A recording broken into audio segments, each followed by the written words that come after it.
August 10th, 30, before Christ. You're Cleopatra the Seventh, Queen of Egypt, the most powerful woman in the ancient world. For 21 years you've commanded fleets, negotiated with emperors, ruled the richest kingdom on earth. You speak 9 languages. You've borne children to Julius Caesar and Mark Antony. You are descended from gods. Now you're locked in your own tomb.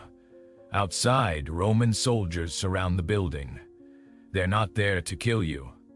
They're there to keep you alive. Because the man who conquered your kingdom, Octavian, the future Caesar Augustus, has very specific plans for you. And death, by comparison, would be mercy.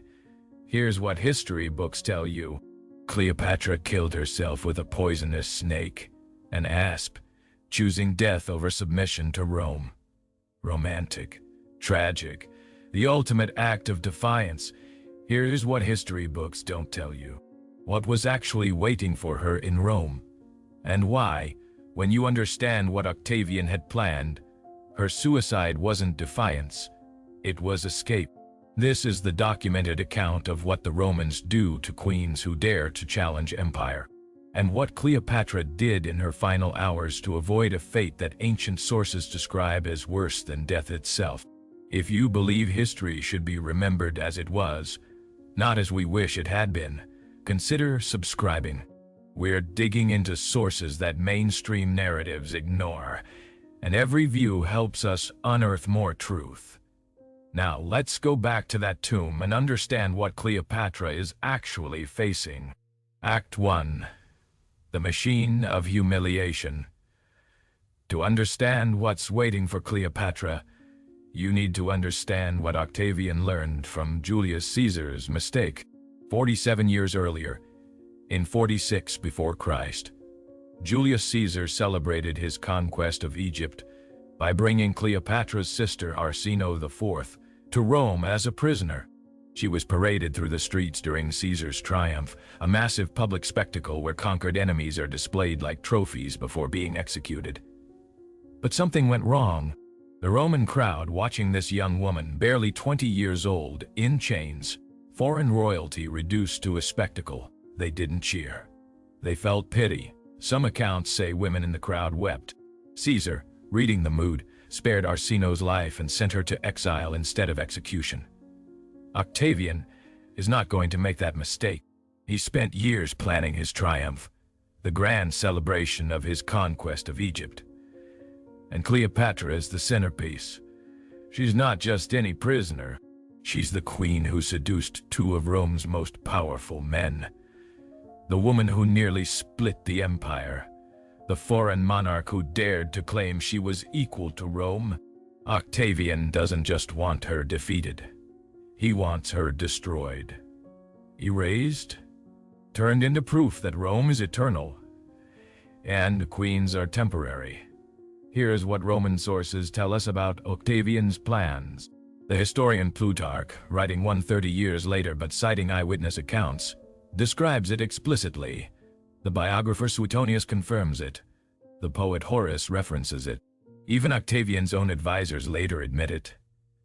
Cleopatra was going to be paraded through Rome, not as a dignified prisoner but as a broken thing. Think about what that means. The triumph is Rome's most sacred ritual of victory. It's not just a parade. It's theater designed to demonstrate the natural order of the world. Rome victorious, enemies subjugated, gods appeased. The procession follows a precise structure, documented in dozens of sources. First come the spoils, gold, art, treasure looted from the conquered.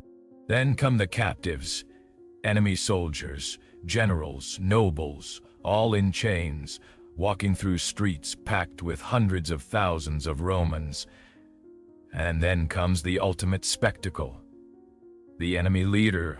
For Cleopatra, Octavian's plan was specific, documented in letters that survived in fragments. She would be dressed, not in royal robes, but in rags, her hands bound with gold chains. Symbolic irony. Her kingdom's wealth turned into her shackles. She would walk barefoot through the streets of Rome, a living symbol of Egypt's defeat. But here's where it gets worse. Roman triumphs aren't quick. They last hours, sometimes days. The route stretches for miles, deliberately winding through every major district so maximum crowds can watch. Cleopatra would walk this entire route while Romans scream insults, throw garbage, spit. Children would mock her. Vendors would sell commemorative tokens showing her in chains. And at the end, she would be displayed at the Temple of Jupiter, where Octavian would offer prayers while she kneels at his feet, forced to witness her gods being declared inferior to Rome's. Then comes the final act. Traditionally, enemy leaders are executed after the triumph, strangled in the Tullianum, Rome's underground dungeon, or thrown from the Tarpeian rock. But Octavian's plans for Cleopatra were different, because he doesn't just want her dead, he wants her erased. According to Cassius Dio, writing 200 years later but citing official records, Octavian intended to keep Cleopatra alive after the triumph. She would be imprisoned, not executed, displayed periodically for public viewing like a museum piece. A living reminder of what happens to those who challenge Rome. Here's what that means practically. Cleopatra, who's been worshipped as a goddess, who's ruled absolutely, who's negotiated as an equal with the most powerful men in the world, would spend the rest of her life as a Roman attraction, hauled out for festivals, exhibited during games, a cautionary tale in human form. She would watch her kingdom be absorbed into Rome, watch her children be raised as Romans, their Egyptian heritage erased, watch her legacy be rewritten as a story of seduction and failure. She would live long enough to see herself turned into a joke, a symbol of foreign weakness and feminine manipulation. This isn't execution. This is systemic annihilation of identity. And Cleopatra, who spent her entire life studying power, who's watched empires rise and fall, who's read every historical account of conquered rulers, she knows exactly what's waiting for her. Act 2. The Tomb. August 10th, 30 before Christ, late afternoon. Cleopatra is locked in her mausoleum, a tomb she'd built years earlier to house her own remains. It's a substantial building, 2 stories, filled with treasure, incense, the accumulated wealth of centuries. She's not alone. Her 2 most loyal servants, Iras and Charmian, are with her. Outside, Roman guards surround the structure. Their orders are explicit. Keep her alive, by any means necessary. Octavian has been very clear. She's too valuable to lose. The triumph requires her living presence. Inside, Cleopatra is making plans. Here's what contemporary sources tell us. She sends messages to Octavian. She negotiates. She offers treasure. She asks to perform final rites for Mark Antony, who's just died, allegedly by his own hand after losing the final battle. Octavian agrees. He thinks she's broken, desperate, trying to buy time. He's wrong. Cleopatra is 39 years old. She's been Queen of Egypt for 21 years. She's survived assassination attempts, civil wars, Roman invasions, political intrigues that would destroy most rulers. She's not broken. She's calculating. Think about what she knows. She knows the triumph is being planned. She knows Octavian needs her alive. She knows her children's fates depend on her compliance. Her son Caesarion, Julius Caesar's only biological son, is already being hunted. Her other children, fathered by Antony, are in Octavian's custody. If she resists, they die. If she escapes, they die. If she complies, they might survive. Octavian has made this clear. Your children's lives for your cooperation. So Cleopatra makes a choice. She sends Octavian a lettero. The contents are documented by Plutarch, who had access to Octavian's personal papers. She writes, "Grant me this one request. Let me be buried with Antony. Don't separate us in death as we were separated in life." It's a masterpiece of misdirection. It sounds like surrender, like a broken woman accepting her fate, focused on romance instead of politics. Octavian reads it as confirmation she's given up. He grants her request to visit Antony's tomb, which is inside her mausoleum. He thinks this is safe. She's locked in. Guards are everywhere. What can she possibly do? What he doesn't realize is that Cleopatra has just bought herself time and privacy. Here's where the famous asp enters the story. According to Plutarch, a basket of figs is delivered to the tomb. Hidden inside, supposedly, is an asp, an Egyptian cobra, sacred to the goddess Isis, symbol of Egyptian royalty. Cleopatra allows the snake to bite her. Iris and Charmian are bitten too. All three die from the venom. Octavian's guards discover them hours later. Cleopatra arranged on a golden couch, dressed in full royal regalia, crown on her head, already dead. That's the romantic version, the version that survived in art, literature, Shakespeare, Hollywood. But here's what the sources actually say when you read them carefully. Plutarch himself admits uncertainty. He writes, "The truth of this story no one knows. Some say the asp was brought in the basket. Others say Cleopatra kept it in a vessel. Still others say there was no snake at all. Cassius Dio suggests poison, not a snake. A toxic substance Cleopatra had been researching for years, testing on prisoners to find the most peaceful method. Modern medical analysis adds another layer. Egyptian cobra venom causes paralysis, difficulty breathing, cardiovascular collapse.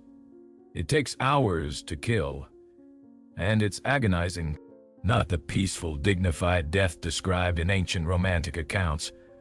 So what actually happened? Here's what we can document. Cleopatra spent years studying poisons. Multiple sources confirm this. She experimented on condemned prisoners, testing various toxins to understand their effects.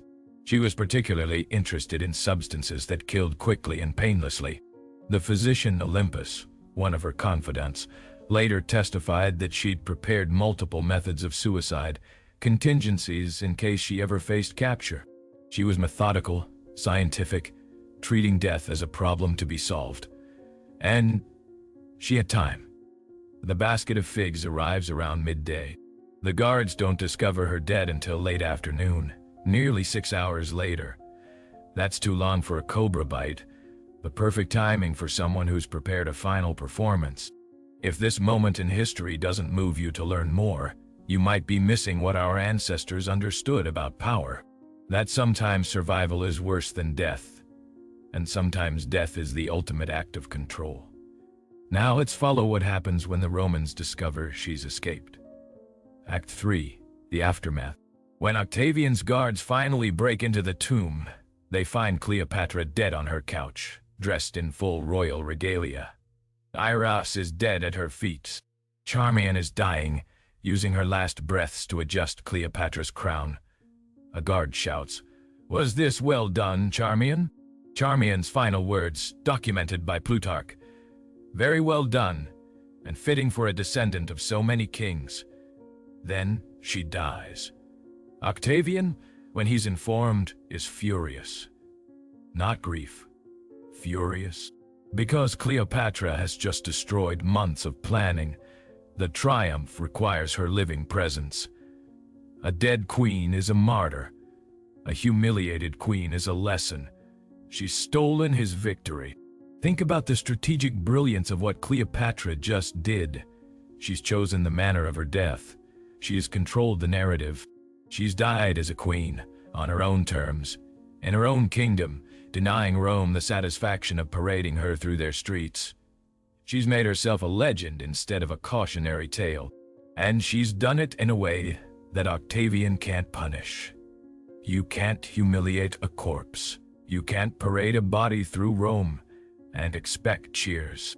You can't make an example of someone who's already escaped. Octavian has conquered Egypt, defeated its queen, and somehow she still won. He orders investigations. Physicians examine the body. No obvious snake bites, no visible wounds. Just death, peaceful, dignified, infuriating. But here's where the true cruelty of the Roman machine reveals itself. Octavian can't humiliate Cleopatra. So he humiliates her image instead. Within weeks, he commissions statues, paintings, reliefs showing Cleopatra's death, but distorted, sexualized, diminished. She becomes, in Roman propaganda, not a strategic queen but a seductress destroyed by her own vice. The snakebite, whether it happened or not, becomes the official story because it fits Rome's narrative. A foreign queen brought down by an exotic, deadly creature, symbol of Egypt's dangerous allure. He writes her out of history. Egyptian monuments with her image are defaced. Her name is chiseled off temple walls. Records are altered. Within a generation, Cleopatra, the brilliant strategist, linguist, economist, diplomat, becomes Cleopatra the temptress, the foreign threat, the woman who nearly destroyed Rome through seduction. And her children? Here's where Octavian's machine shows its true nature. Caesarion, her son with Julius Caesar, is hunted down and executed. He's 17 years old. Octavian's reasoning, documented by Plutarch. 2 Caesars are one too many. The boy is murdered specifically because he's proof that Caesar had an heir, a threat to Octavian's claim to be Caesar's successor. Cleopatra's 3 children with Mark Antony, the twins Cleopatra Selene and Alexander Helios, and young Ptolemy Philadelphus, are taken to Rome. They're displayed in Octavian's triumph, walking in chains where their mother was supposed to walk, proof of her defeat even in death. But then something unexpected happens. Octavian's sister, Octavia, Mark Antony's abandoned wife, takes them into her household. She raises them alongside her own children. Cleopatra Selene eventually marries a client king and rules as Queen of Mauritania. Her brothers disappear from records, fate unknown, probably dead from illness or quiet execution. So Cleopatra's final gambit worked, partially. She saved at least one of her children. She died on her own terms. She denied Rome its triumph, but she couldn't stop what came after. Within 50 years, Egypt is fully absorbed into Rome. The Ptolemaic dynasty, which ruled for 300 years, is erased. The temples are converted. The priests are replaced. The gods are subordinated to Roman deities. The language shifts from Greek to Latin. The culture is rewritten, and Cleopatra, the last pharaoh, becomes a story Romans tell their children. A warning about foreign women, seduction, the dangers of the East. She becomes a character in Roman plays. Always the villain, always the temptress, never the strategist who nearly split their empire.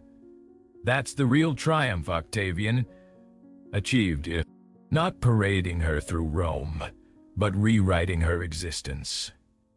Here's what haunts me about this story. Cleopatra understood power better than almost anyone in the ancient world. She knew Rome's triumph ritual was designed to destroy not just bodies but identities. She knew that her living humiliation was more valuable to Octavian than her death. She knew that if she let herself be taken to Rome, she'd spend the rest of her life being systematically erased while still breathing. So she chose the one thing Octavian couldn't control, her death. But even that wasn't enough, because Rome's machine doesn't stop at death. It rewrites history. It turns queens into cautionary tales. It transforms strategic brilliance into stories of seduction. It erases civilizations and calls it peace. 2,000 years later, when most people think of Cleopatra, they think of beauty, seduction, the tragic lover. They don't think of the queen who spoke 9 languages, who stabilized Egypt's economy, who navigated Roman politics better than most Romans, who chose death strategically to save her children and her legacy. That's the final victory of Rome's machine. Not the triumph it never got to celebrate, but the story it told afterward. The story that survived while the truth was buried. And here's what should terrify you about this. The same mechanism exists today. Different tools, same principle. Control the narrative, and you control the past.